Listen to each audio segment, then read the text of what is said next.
Hello everyone. Welcome to the video demonstration of Persistence Layer Task 4.1p for full stack secure backend development services. So let us look at the task sheet. The motive of this task is to implement a persistence layer which serves as an intermediate layer between the database and the application logic. It aims to ensure decoupling of the system and isolation of the application layer from the specific database implementations by building a database in the PG admin. We are using the PG admin here and implementing a persistence layer. Now, this task enables better encapsulation of data storage logic and facilitates the future scalability and flexibility in choosing the database implementations. So let's look at the software part that we have developed. Firstly, we have the robot commands controller, and in it we are importing the namespaces. The namespaces here are firstly we are using the Microsoft.ASP.NET Core MVC model view controller that is we all know of three layers: modeling, viewing, and controlling. Then the namespace of robot controller API.controllers. It imports the necessary namespaces for the ASP.NET and the core MVC, including the Microsoft ASP.NET Core.MVC. And the here in the attribute, we have made an attribute for API controller. This attribute is indicating that the class is an API controller, allowing for automatic HTTP 400 response. That would be the bad request. The bad request when the model validation is failed. But among other features, the the root is set to be API/robot commands. That is the base root we have set. Now the we have a controller class. The class robot controller, the robot commands controller inherits from the controller base, which provides the core functionality for controllers. The in it we have the HTTP GET request that handles the request to retrieve all robo commands. It is simply it is simply calling the get all the robot commands method in the robot command data access class. After that, we have the get move commands. Here, the get move commands. All these commands will be shown in the postman in this collection of uh, in this collection we have prepared in the postman. Now the HTTP for get that uh, that HTTP get move that handles the get request to retrieve only the move commands. It calls the get move commands only in the robot command data access. Then get a robo command by ID. If you specifically want one robo command via its ID, this is also possible in our application. The handle HTTP get request. It is handling the HTTP get request in the HTTP context to retrieve a specific robo command by its ID with this logic.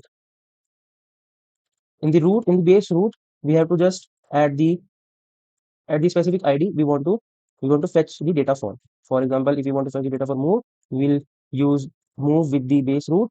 And if you want to fetch the data for a specific particular ID, we will use the ID in our URL.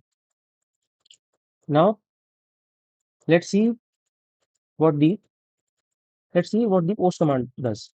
Post, as we know, is mainly for post. We know is mainly we can relate to the CRUD operations here.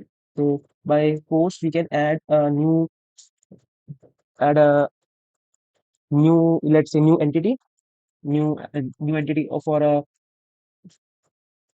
that will new entity for a robo with a completely unique ID and other credentials. The uh, the it it handles the HTTP post request to add a new robo command. It calls the add robo command. Here it is calling the add robo command in the robo command new command method. In the robo command new command method, then the robot command data access class. Similarly, we as now we know about post, we similarly use the put request. Sorry. we can use the post request if we have one, let's say, one entity, and we want to modify something in it. We actually want to update it with with let's say we want to update its name, or you want to update its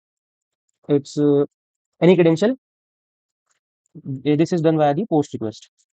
Now here we have the HTTP delete. The HTTP delete, as the name suggests, as the name gives idea, the delete robot command, it handles the HTTP delete request in the HTTP context to delete a robot command by its ID. It calls the delete robot command in the int data type simply, the method in the robot command data access class. The controller method runs appropriate HTTP responses based on a success or failure of the operations performed. Overall, this complete controller uh, class is defining endpoints for performing the CRUD operations on the robot commands.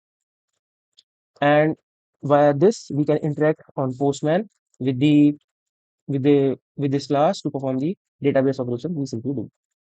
Now, let's look at the map controller file. The maps controller. Now, similarly, we are importing the namespaces. The code resides here. Code resides in the robot controller API dot controllers. It imports the necessary namespaces. And at as an attribute, we have set the API controller. The attribute that indicates the class is an API controller, allowing for automatic HTTP responses. After that, we have set the root, the base root as API/maps. The attribute sets the base root for all endpoints in the controller. After that, we have the controller class here. The controller class, the class maps controller inherits from the controller class. This is inheriting from the controller class, which provides the core functionality for controllers in ASP.NET Core MVC endpoints. Now we have set one method for getting all maps that handles the get request to retrieve all the maps. It is calling the get all maps method in the map data access class. Then in one more HTTP get method that is set for square, the square maps only. Here we are here the HTTP get square handles with the get request to retrieve only square maps. It calls the get square map method in the map data access class. Here now after that we have set the get request for ID and name its name. We have named it as get map. Here it handles the HTTP get request to retrieve a specific map by its ID. It calls the get map by ID of int data type of ID method in the map data access class. Now till now we were just retrieving the data. Now let's post the data. Posting means in the CRUD operations, posting means creating. In the post add map, the post handles the HTTP post request to add a new map. It calls the add map method in the map data access class. Now we have posted. Now similarly in like the CRUD operations, when we create, we read, then we update. So for update, we have the put request. When we want to update something, we take the ID as primary. Here we are just doing the same. In the URL, we have to give the desired ID after the base root. Then it will handle the HTTP put request to update an existing map by its ID. It calls the update map of int ID and map update map method in the map data access class. Now uh, D from the CRUD operation. Now we have the delete. Delete here also functions the same. It handles the delete request to delete a map by its ID. It calls the delete map of int ID method in the map data access class. Then we will get the check coordinate. Uh, it is handling the HTTP GET request to check if a coordinate is within the map. So if the coordinate is within the map, this condition will execute. Otherwise, it will display a message saying, sorry, cannot find a map. Since the particular data is not present in our database, how will it be showing? I think this logically sounds true. Then it calls the check coordinate int id, int x, int y for the accessor and ordinate method in the map data access class. Then response handling here. For response handling, the controller method returns appropriate HTTP response based on the success or failure of the operation performed. Now, overall, this controller class defines the endpoints for performing the CRUD operations as I discussed on here. It is for the maps. It interacts with the map data access class to perform database operations. After this, we will go to the robot command data access. Here, again, the namespace and imports. The code is residing here in the API.persistence. It imports the NPG SQL which is required to for interacting with the PostgreSQL databases. Here we have used the PostgreSQL database. The class declaration, which is set to public for and named as robot command data access, is declared as public and static, meaning it can be accessed without instantiation. The connection string we have, it defines the private constant connection string which holds the connection string to the PostgreSQL database. This string includes information such as host, username, password, and database name. Now we have some methods for get robot commands. This method retrieves all the robot commands from the database. We have prepared. It establishes a connection to the database and executes an SQL query to select all rows from the robot command table. Now, then it reads the data returned by the query, the creates robot command objects from the retrieved data and returns a list of these objects. The get move command only here, similar to the get robot commands, but retrieves only the move commands where the is move command column is true. The is move command column is true. The get command by ID,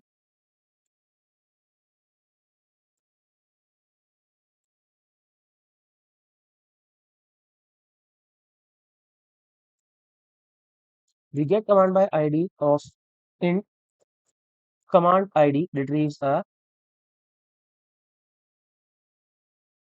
specific robot command from the database based on its ID. It accepts the command ID as parameter, executes a SQL query to select the corresponding row from the robot controller table, and creates a robot command object from the retrieved data and returns it.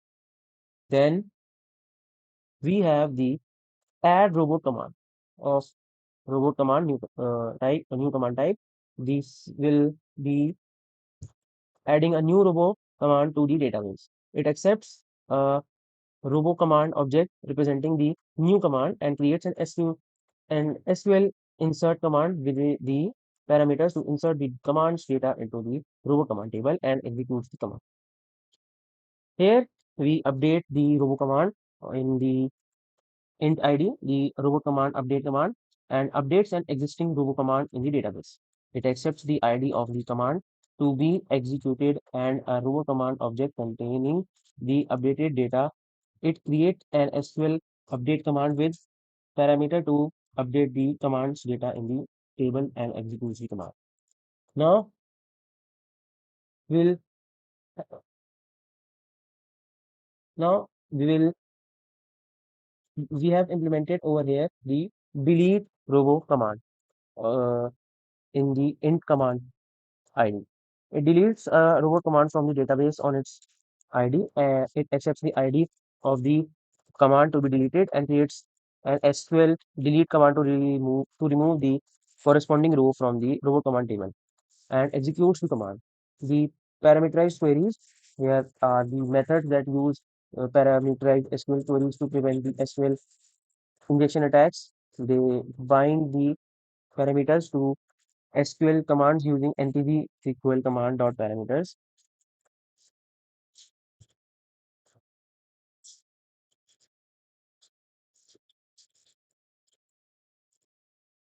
that add with the value method. Overall, this class is overall this whole as a class is encapsulating data access logic for interacting with the robo command table in the SQL database. Provides the method for again the thread operations on robo commands. Now we will have the map data access. Here the code resides in the API dot. Now the map data access.cs. Here the code is this code is for data access layer responsible for interacting with the SQL database to manage the map data. Now let's see the let's see let's see the basic functioning of this code. Firstly, we have some namespaces. For, in the beginning, we have npd SQL namespace. This code imports the npd SQL namespace, which provides the necessary classes and methods to connect and interact with the PostgreSQL. Then the map data access class, which is a static class containing several static methods for the thread operations on map data in the database. After that, we have the connection string, which is connection string. This constant hold the connection string required to connect to the PostgreSQL database. It contains information like the host, the username, the password, and the database. The the get maps method. This method is retrieving all the maps from the database. It establishes a connection and executes an SQL query to select all maps, reads the data, and creates map objects and adds them to a list, which is finally finally returned. After that, we have a method for get square maps. Here it is similar to get maps, but it retrieves only the square maps by adding a condition where the is square equal to true in the SQL query.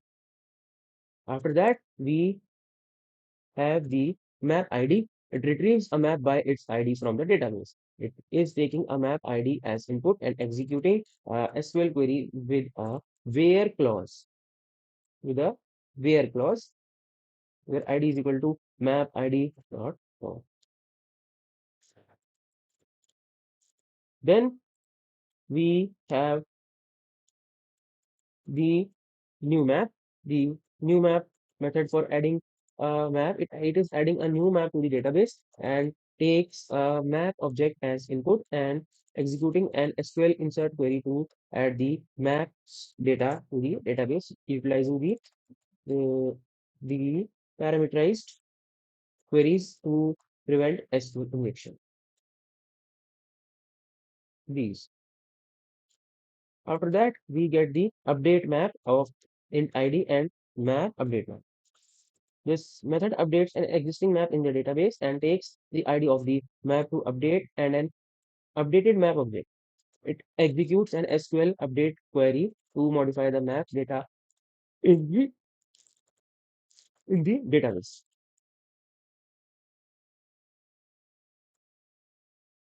Now we have for the delete map the int map ID method. It is deleting a map from the database by its ID, and it will then take a map ID as input and execute an SQL delete query to remove the map from the database. Now we have for check coordinate the int ID, int xy, basically the coordinates, abscissa and coordinate. This method is checking. This method is checking if a given coordinate x comma y is within the specified map.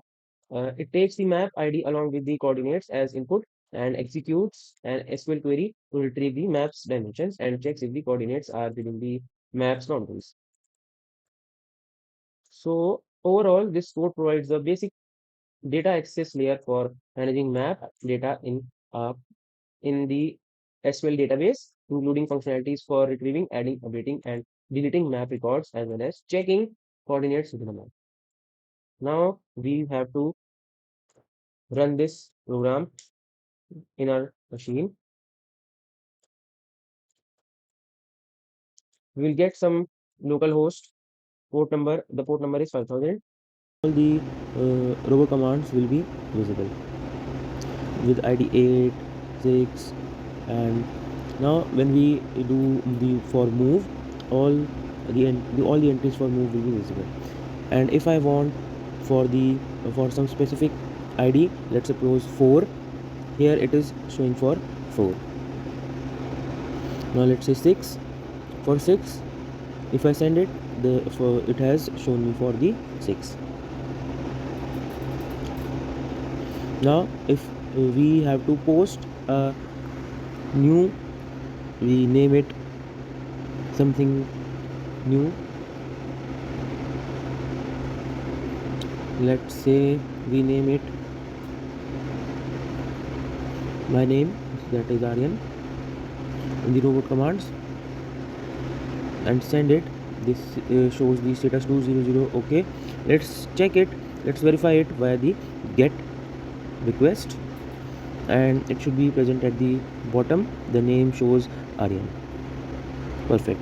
Now let's use the put request. Put means updating the currently the already present data. Command with ID4 successfully updated. It is set to true. Now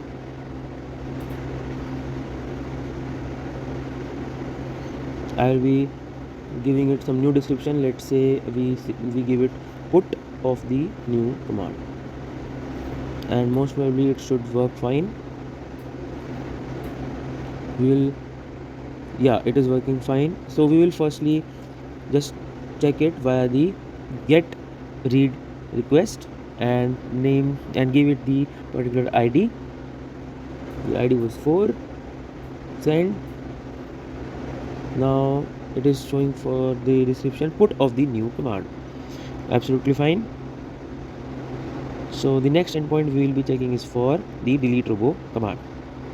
Let's suppose we in here, according to the CRUD operations, we have to delete one ID. Let's say it is 4. We send it, we send the request, and 204 no content. So we will firstly verify it as usual via the get request in the read command. Commands with ID 4 does not exist. Absolutely fine, because we have just now deleted it. So this is for the get read maps, the get square maps. All the maps with the square will be available here. Like for columns are 10 by 10, columns and rows are 10 by 10, columns 2, rows 2.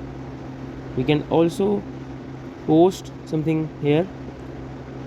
We'll do that.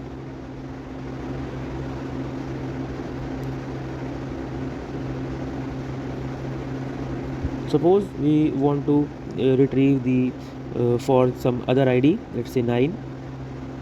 Here it is showing for ID number 9. The column is 10, column and row are 10 by 10. Now for the post, let's name it something new.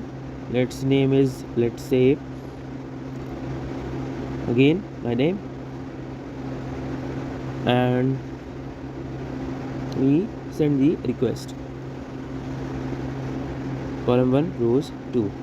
We will try to retrieve the data. If it is successful, it should show in the get read maps. Yes, it is showing. So it is also perfect. It is also working perfectly fine.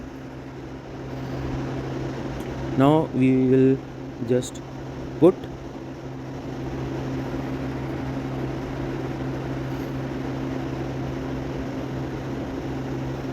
we'll update this quest. We'll update this. Let's name this. We are going to name it something new. Let's suppose we name it as the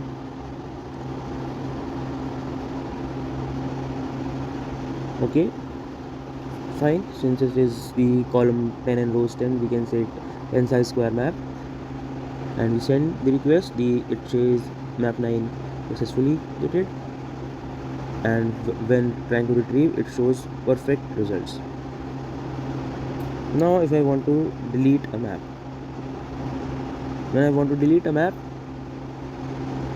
it should be, let's say I want to delete the map at ID number 9, which says no content. We will verify it again with the get request. Let's say 9, and map 9 does not exist. So this was the working of our whole program. I hope you understand well from my video. Thank you.